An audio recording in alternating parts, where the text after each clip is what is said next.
I get a lot of questions about chiropractic in my office and in conversations with people. And many people don't really understand the nature of chiropractic. They maybe go to the chiropractor because they have a pain or a headache or some other problem that they've gone to the chiropractor and it makes them feel better. The chiropractic is founded in this foundational understanding that there's this intimate connection between our spine and our nervous system. Our spine, which protects our nervous system, and the skull, which protects the brain. Our nervous system runs through our body, and it's the communication system that allows our body to be able to be connected, very much like a computer is connected to its different parts. But in this connection between the spine and the nervous system, oftentimes there can be a disconnection or a separation between the signals that go from the brain to the body. For me, it makes perfect sense. Sometimes there's challenges on this idea of what exactly chiropractic does, or that it's not scientific, or that it's not based on anything in reality. But I've been a chiropractor now for the last 24 years, and I can tell you that chiropractic it is miraculous. It can do incredible things for people. So when we're looking at the spine and the nervous system, we want to look at the connection between all of those parts. And one of the things that we talk about in the office a lot is about posture. So our posture means positioning. And when we're looking at the positioning of our body, we want to get the center of our ears up over our shoulders. There's a transition between the neck and the upper back where the brain is trying to send messages down the spine and through into the rib cage and into the body. But the nerves that come off the base of the neck run down the arms. And so when there is poor posture, or there's a loss of positioning, or people are looking down at their phone, there starts to put pressure, irritation to that connection in that transition between the neck and the upper back. But there's a really fundamental understanding that I want to explain here, which is that a lot of times when people go to the chiropractor, they think about that there's cracking or popping of the spine, and somehow they equate that the cracking or popping is the same as an adjustment or a change that's supposed to happen. And what I would suggest to you is that it's important to have a healthy balance between the movement of the spine and the stability of the spine. And the more movement there is in the spine, the more we start to lose the stability or support around the different parts of our body.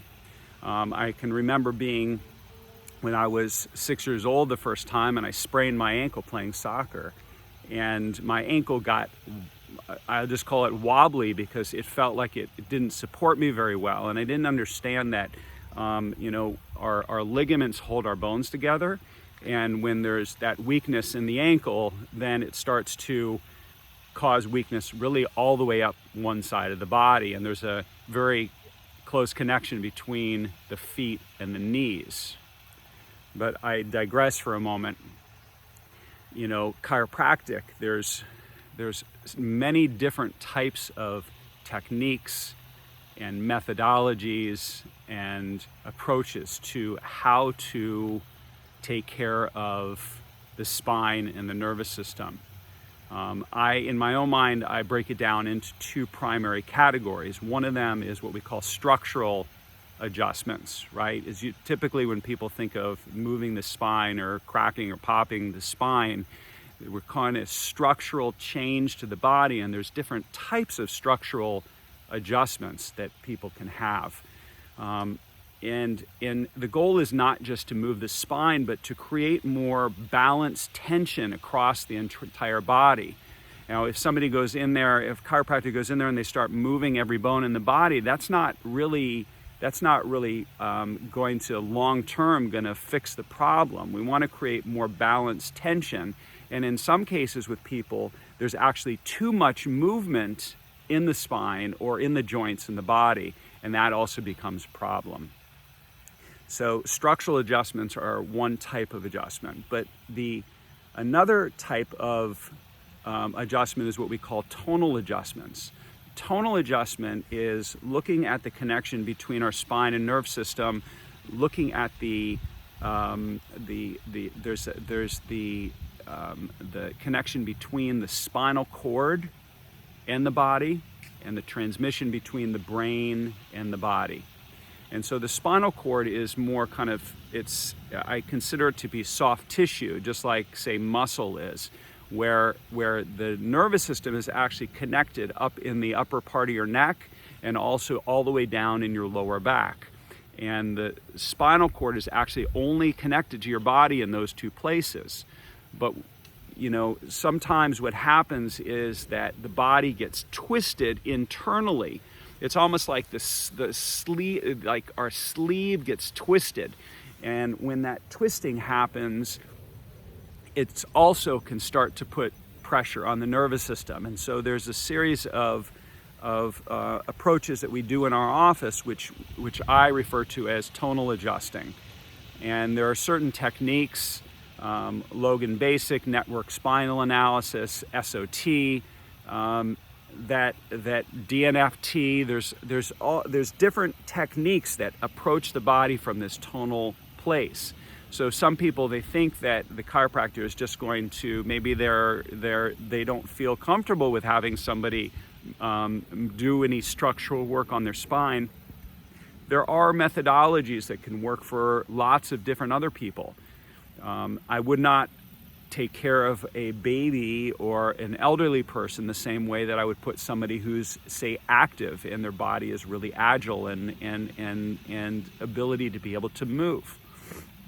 So, in this conversation about chiropractic, I think there needs to be a better understanding of the public of what it is and how it can help you. Now, there's a basic principle, at least that I practice in my own office, which is around alignment or symmetry. So the alignment or symmetry is the balance or the how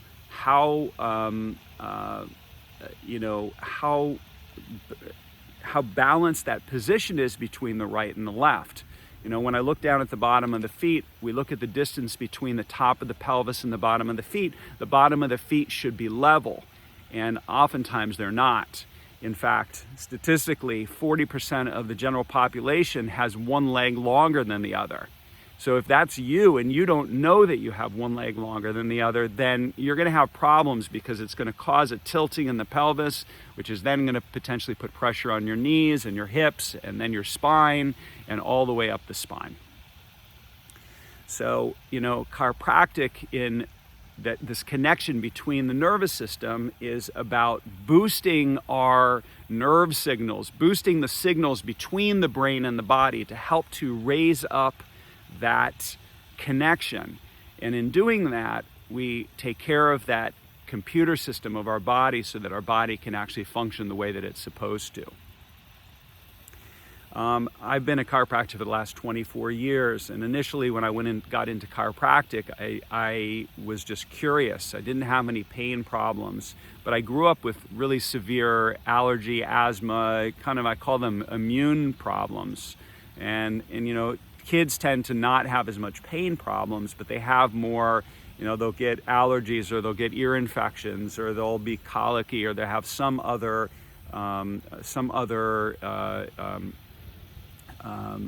imbalance in the health of their body that they're experiencing at the time. And so oftentimes parents won't realize that they should take their child to the chiropractor because they don't understand the connection between the spine and the nervous system.